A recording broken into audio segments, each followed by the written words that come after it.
Good evening. Developing right now, a search is underway for 4 teenagers who escaped from the downtown juvenile detention center. This is the scene from the center early this morning. All right, here's what we know from police on these escaped teens' background with law enforcement. 16-year-old Decorius Wright, he's one of 5 accused in the murder of musician Kyle Yorlitz. This is video from the scene right here from February earlier this year. Morris Marsh was also being held on murder charges of another teen in April of this year. That happened on Lamont Drive. 17-year-old Brandon Carruthers and 15-year-old Calvin House both have a history of armed robbery and gun possession charges. Now, House was just recently arrested just over a week ago for auto theft. The big takeaways here, I think the first one is that Metro Police believe that once these teens were outside of the juvenile detention center, that they did have help, and they still are getting help as they are still at large, of course, in the communities. They said that they are very familiar with these 4 teens, and they're familiar who they associate themselves with in the community, so they have been in contact with those people. There's individuals in the community who know where these 4 juveniles are. We asked for their assistance, 2 of which are accused of homicide. The other 2 have past issues with firearms and robberies. So we're not talking about juveniles that have, loitered or curfew violations. We're talking about some serious crimes. Now to the answers as to how in the world it happened. News 4 Chief Investigator Jeremy Finley obtained a 911 call that really should tell us just how this all unfolded. Tom, make no mistake, the administrators of this facility are not pleased tonight. Before what's now become a citywide search for escapees, it was a worst-case scenario in a contract between the city and the company Youth Opportunity. Look, if there's an escape, the contractor is to immediately call 911. Now listen to what the company's employee, the juvenile's own supervisor, asked when he called 911 more than 30 minutes after they escaped. Do I contact 911 or do I contact because I called the other number and just had me on hold.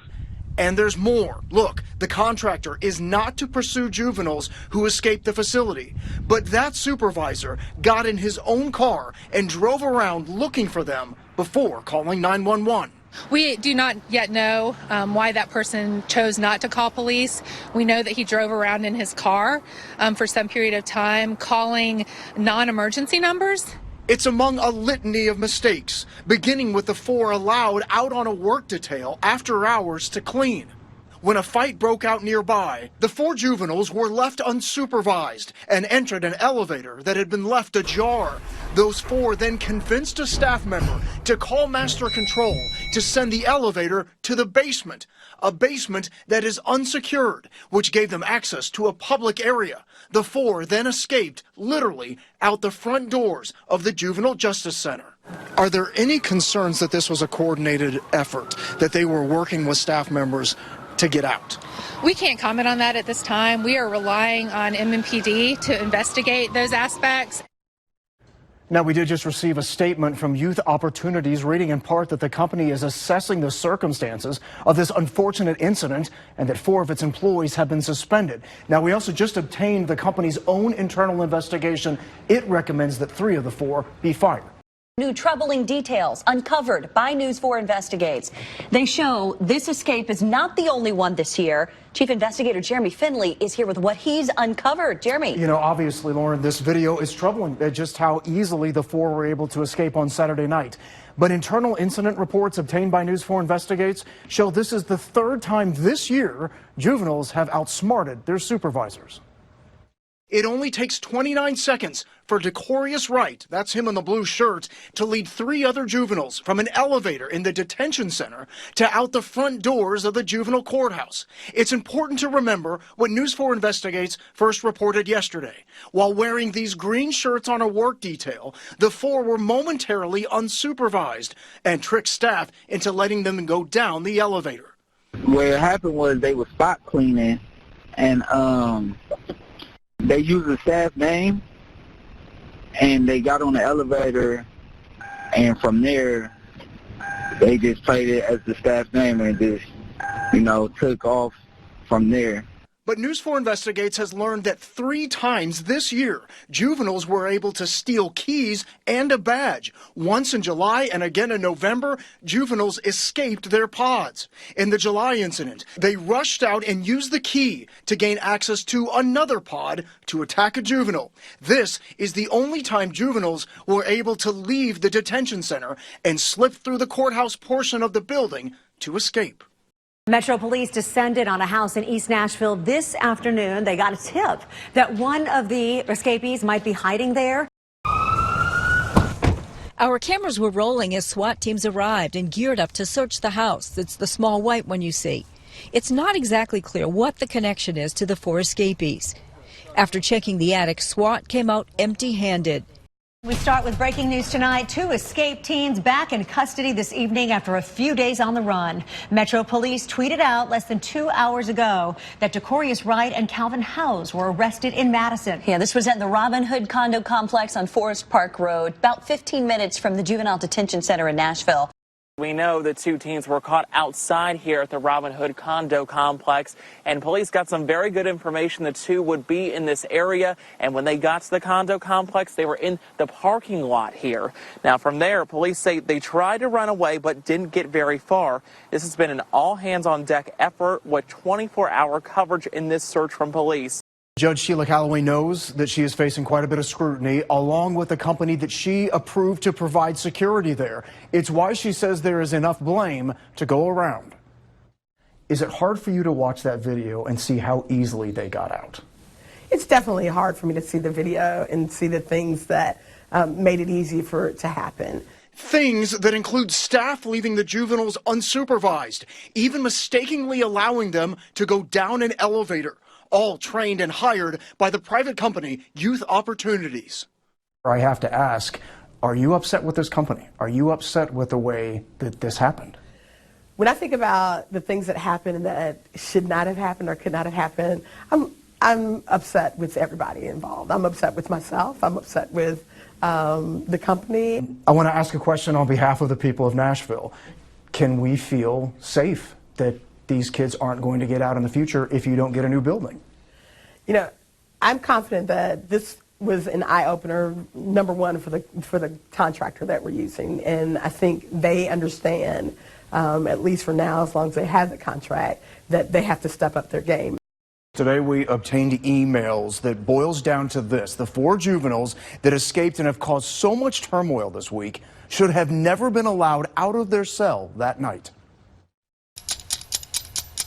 There's a hard rule in the Juvenile Justice Center: no kids out of their cells past 9 o'clock.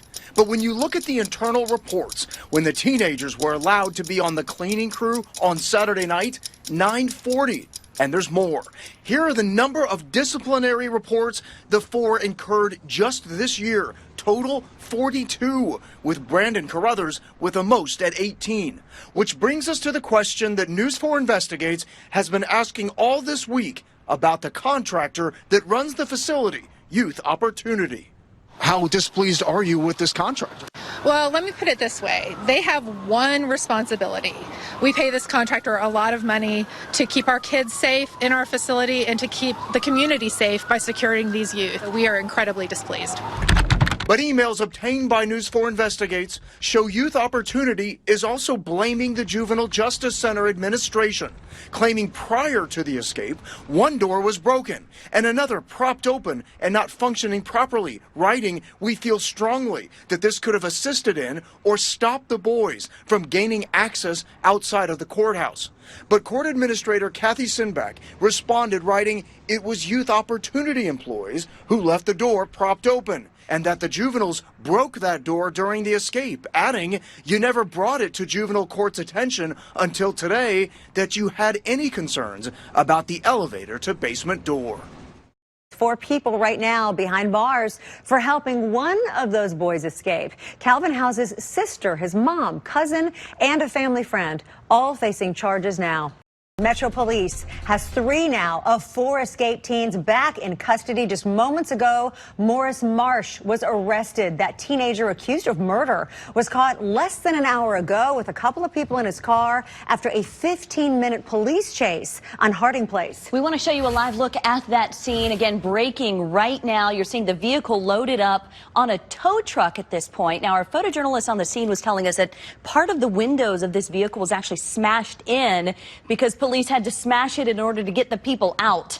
Metro Police have now arrested 3 of the 4 escaped teens. News 4 was there as police escorted Morris Marsh out of headquarters back to the Juvenile Detention Center. This is the video that you're watching here. It's video you'll see only on News 4 as he looks right at our camera.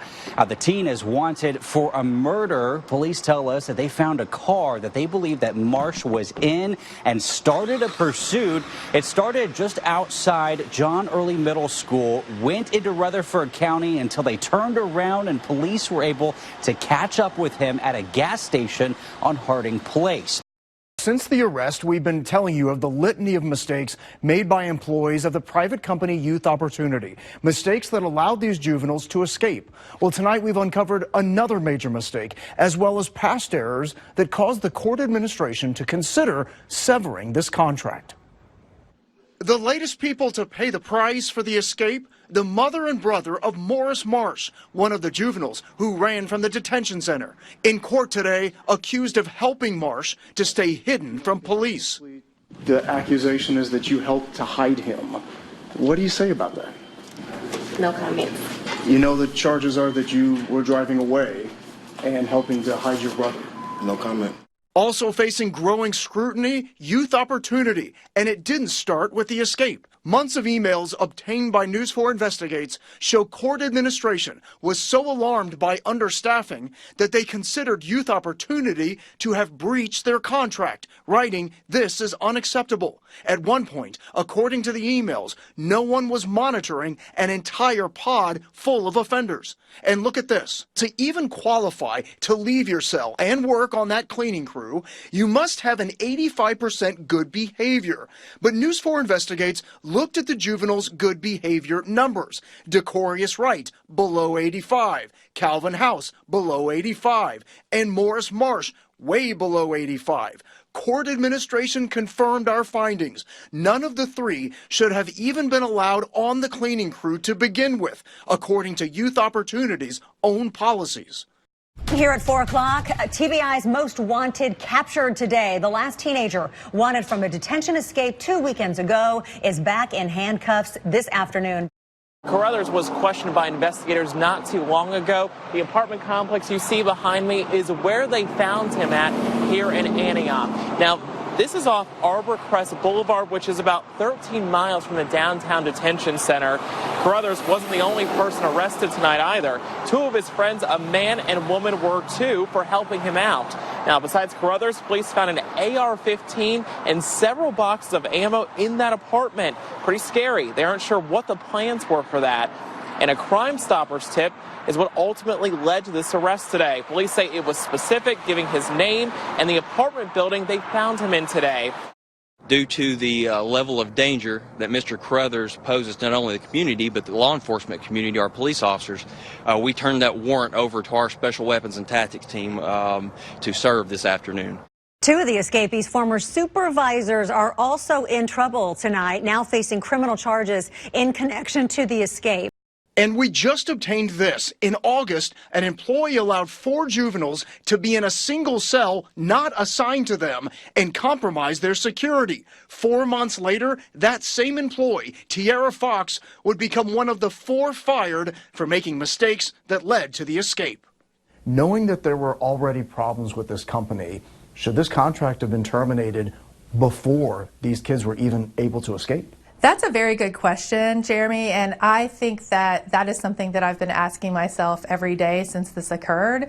Keep in mind, Youth Opportunity is on tap to receive $22 million in this contract, a contract that the city could break with cause. So with everything that's happened, why the delay? It is easy to terminate a contract with Metro on paper. It is very difficult to do it in practice.